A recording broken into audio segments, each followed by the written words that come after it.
Hello friends, एक और नई कहानी के साथ। खुला सा आंगन, आंगन में टूटा फूटा सा बड़ा दरवाजा और उस दरवाजे से लगकर 2 कमरों से सटा हुए बरामदे में रसोई। यह है गंजोई का घर। 4 बेटे और पत्नी है गंजोई के परिवार में। गंजोई की पत्नी सुगुना पुरानी साड़ी की फटी पट्टियों से गुथी रहती थी। मैली सी चारपाई पर गंजोई पैर फैलाकर लेटा रहता और सुगुना अपनी बातों से उसका मन बहलाया करती। सुगना का पति की सेवा से फुर्सत मिलती तो घर की खोज खबर लेती। गंजोई तो अजगर था, दास मलुका का शुक्रिया अदा करता और अपने दाने के इंतजार में पड़ा रहता। गंजोई की बड़ी बेटी अंजू 15 साल से कुछ ऊपर, काली ठिगनी, सुस्त, थोड़ी मोटी और चुपचाप सी रहती थी। वह लोगों के घरों में झाड़ू बर्तन क्या करती और धीरे धीरे उसने अपनी दोनों छोटी बहनों को भी जान पहचान के घर में कामों पर लगवा दिया। अंजू के बाद वाली संजू 13 साल की, दुबली पतली, गठी हुई, उम्र के मुताबिक सही कद काठी, खूबसूरत तो नहीं पर बदसूरत भी नहीं थी। वह धीमी और मीठी आवाज, जल्दी जल्दी काम निपटाती। जिन घरों में काम करती वहीं के बच्चों से वह अपना मन बहलाती। 8 साल की रंजू बेहद दुबली, गेहुआ रंग, उलझे उलझे तेल चुपड़े बाल और मैली सी फ्रॉक उसके काम में सबसे ज्यादा फुर्ती थी। उसका मन मचलता था अपने साथ के बच्चों के साथ खेलने और भागने दौड़ने के लिए। इसलिए वह जल्दी जल्दी काम करने की कोशिश में कुछ ना कुछ गड़बड़ करती रहती और डांट सुनती रहती। पर थी धुन की पक्की। सबसे छोटी रैना 6 साल की थी।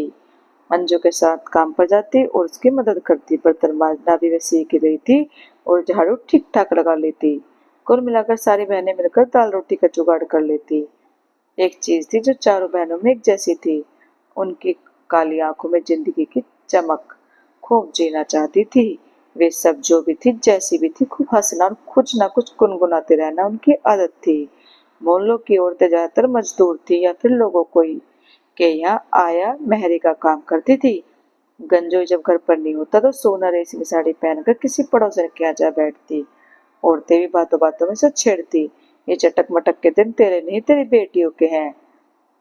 जवानी में भी उनसे अपने ही घरों का पानी भरवाएगी क्या? लड़कियां बड़ी हो रही हैं, भेज अपने निठल्ले मर्द को बाहर। घर बार देखे, रिश्ता कुनबा देखे, ऐसे घर बैठे थोड़ी को तुम्हारे दरवाजे पर चढ़ेगा नहीं। सुगना किस्याने सी हंसती है और बोलती, तू ही बात रोज हमारे पास न जेवर है न जमीन है। जो थोड़ा बहुत मेरे सास के गांठ पर लेता वह पहले ही अंजू के बापू ने दारों में घुल कर चढ़ा लिया।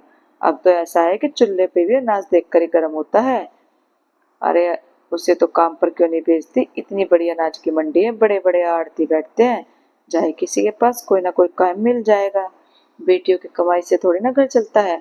सरोज की सास ने दो टुक सुनाया। अब सुगना ने वहां से खिसकने में अपनी भलाई समझी। ऐसा नहीं है कि सुगना और गंजोई को अपनी जवान बेटी की फिक्र नहीं थी, पर वह दोनों ठहरे मिजाज के मस्त मौला। उन्हें लगता था कि एकदम सब ठीक हो जाएगा। सुगना और गंजोई का परिवार समय की ताल में ताल मिलाता, एक एक कदम उसके साथ चलता चला जा रहा था। समय भी चिकनी सड़क पर सरपट चल रहा था, बिना किसी रुकावट के, बिना किसी मुश्किल के। अंजू की ज्यादातर सखियों का ब्याह हो चुका था, पर उसे अपने ब्याह न होने का मलाल न था। साथियों जो जरूर महसूस होती थी। सुगना और गंजोई को उसके ब्याह की कोई आस भी नहीं थी, इसलिए कोशिश करने का ख्याल भी किसी के दकियाने से नहीं आता था। और धक्का हटते ही वह फिर आराम की मुद्रा में टेक लगा लेते थे। और फिर घर चलाने में अंजू का अहम योगदान जो था। संजू भी 14 साल की उम्र में ज्यादा तीखी और मुखर हो गई थी। अब वह घर से निकलती तो उसकी उभरती देह पर चुस्त फिटिंग वाला सूट होता। अपने मालकिनों की दुल्हन को सजा चमका कर जब अपने तन पर डालती तो उन पुराने कपड़ों में भी ताजगी फूट पड़ती। मोहल्लों के जवान होते मजदूर बच्चे छिप छिप कर उसे देखते और वह उन्हें देखकर बड़ी अदा से अनदेखा कर देती, मानो सावन को पता ही ना हो कि उसकी बारिश में सब भीग जाता है। अब संजू का ध्यान काम में कम लगता, सोचती और मुस्कुराती रहती। उसके साथ की लड़कियां उससे चिढ़ती, बड़ी फैशन वाली बन गई है, बर्तन मांजने जाती है या थाली में मुंह देखने। अंजू भी पीछे न रहती, कहती, अरे बर्तन हो मुझे देखते चमक जाते हैं, तुम्हारी तरह नहीं कि शक्ल देखकर घर ही भी गुरा भी छींक दे। गंजय के घर से बाई तरफ 3 मकान छोड़कर कमल किशोर का घर था। वह एक 17 साल का ठीक ठाक से शकल वाला लड़का था। बाजार में साइकिल की दुकान और पंचर लगाने का काम करता था। वह जवानी के उस पायदान पर था जहाँ सब कुछ खूबसूरत और आसान लगता है। खाली समय में रंगीन चश्मा लगाकर फिल्मी गाने गुनगुनाता, उसने मालिक से बड़ी मिन्नत करके दुकान से एक पुरानी साइकिल ले ली और साइकिल की दुकान पर मंजे हुए अपने हुनर को आजमाकर उस साइकिल को नई जिंदगी दे डाली थी। एक दिन कमल किशोर घर के बाहर खड़ा होकर अपनी साइकिल को साफ कर रहा था और साथ ही साथ कुछ गुनगुना रहा था। चोरी चोरी आजा गोरी गोपाल पीपल की छाव में, कहीं कोई तभी उसकी नजर संजू पर पड़ी। यह कौन है, बड़ी मस्त दिख रही है। इतने में संजू की नजर कमल किशोर पर पड़ी। आंखें सिकोड़ कमर पर हाथ रख संजू थोड़े गुस्से में बड़ी अदा से गुर्रा कर बोली, आंख फाड़ कर क्या देख रहा है, बोलू तेरे बाप को। गई? हाँ दीदी, आज तो नींद सचमुच नहीं आ रही। अच्छा ये बता कि कमल किशोर कैसा है, क्या लाया वे आज तेरे लिए? आजकल तो तू कुछ बताती भी नहीं मुझे। अंजू ने बनावटी गुस्से से मुंह फुला और कहा। संजू ने अंजू की तरफ देखकर खिलखिलाकर हंस दी। दीदी तुम बड़ी चालाक हो, मेरा मुंह खुलवाने के लिए कमल किशोर का नाम ले लिया। कमल किशोर का नाम लेते संजू सारा संजीदा हो गई। ठंडे छोड़ते सांस उसने कहा, दीदी आज वह मुझे अपने साथ भाग चलने के लिए कह रहा था, तो भाग जा, किसके लिए रुकी हुई है? अंजू ने सहज भाव से कहा। और एक दिन मोहल्ले में आग लग गई। कंजोई पहली बार हरकत में आया। अरे सुगना, संजू आई क्या? नहीं, अंजू के बापू कहते सुगना बीच आंगन में बैठ छाती पीट कर रो रही थी। दिन ढल रहा था, सुबह से निकली संजू का अब तक तो कुछ पता नहीं था। गंजोई ने हर जगह खबर ले ली थी और यह बात तब मोहल्ले को पता चला था कि कमल किशोर भी सुबह से गायब था।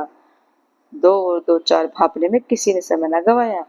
गंजोई ने अपना सिर पीट लिया। सुगना रो रो कर बच्चों को कोस रही थी, जाओ तुम लोग भी भाग जाओ, कोई ना कोई मिल ही जाएगा चौक पर। अरे भागना ही तो तू भी भाग जाती, उसने अंजू की तरफ इशारा करके कहा। भगौड़ों का घर नाम धरा रह जाएगा हमारा। अंजू के बापू कुछ करो, हाय क्या कर दिया। अब तो जिंदगी पत्थर जैसी भारी हो जाएगी। लोग क्या हमें जीने देंगे, कौन भी आएगा इन बेटियों को? गंजोई मोहल्ले के बड़े बूढ़े क्या रो रहा था। एक बुजुर्ग ने अपने घरघराते आवाज में लताड़ा, देख गंजोई, तूने तो खबर कभी ली नहीं अपने बच्चों की, अब पछताने से क्या हुआ, लड़की भाग गई और धर गई कलंक तेरी 7 पुश्तों पर। अब जरा सुध ले और बाकी को संभाल। देख अब तो हमारी बिरादरी से तो बाहर हो गया है, हमारे भी लड़के लड़के हैं, कुछ तो कायदा कानून रखना पड़ेगा। एक ने कहा था, सुनकर गंजोई फपक फपक कर रो पड़ा। वह हाथ जोड़कर बोला, देखिए आप लोग ऐसा मत कहिए, आप इस साथ छोड़ने की बात करेंगे तो हम किससे मदद मांगेंगे? मुश्किल में तो अपने ही काम आते हैं।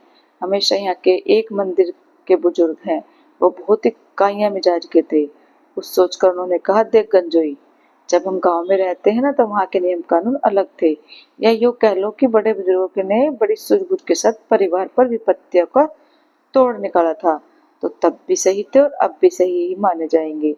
गांव में जब कोई लड़की भाग जाती है ना तो उस परिवार को जाति से बाहर कर दिया जाता था और बच्चे की नादानी की वजह से पूरा कुनबा बर्बाद हो जाता था।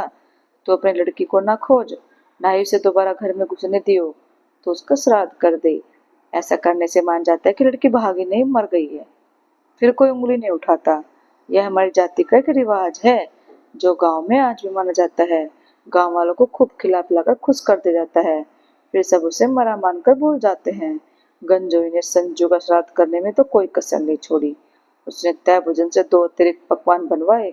सुगना ने चाव से सबको परोसा, अंजू ने भी जलेबी खाई। हमेशा को 2 जोड़ी कपड़े भी दिए।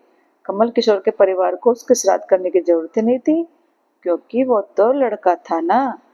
तो दोस्तों कैसी लगी आपको ये कहानी? अच्छी लगी तो प्लीज लाइक कमेंट और शेयर करना और चैनल को सब्सक्राइब करना। Thank you.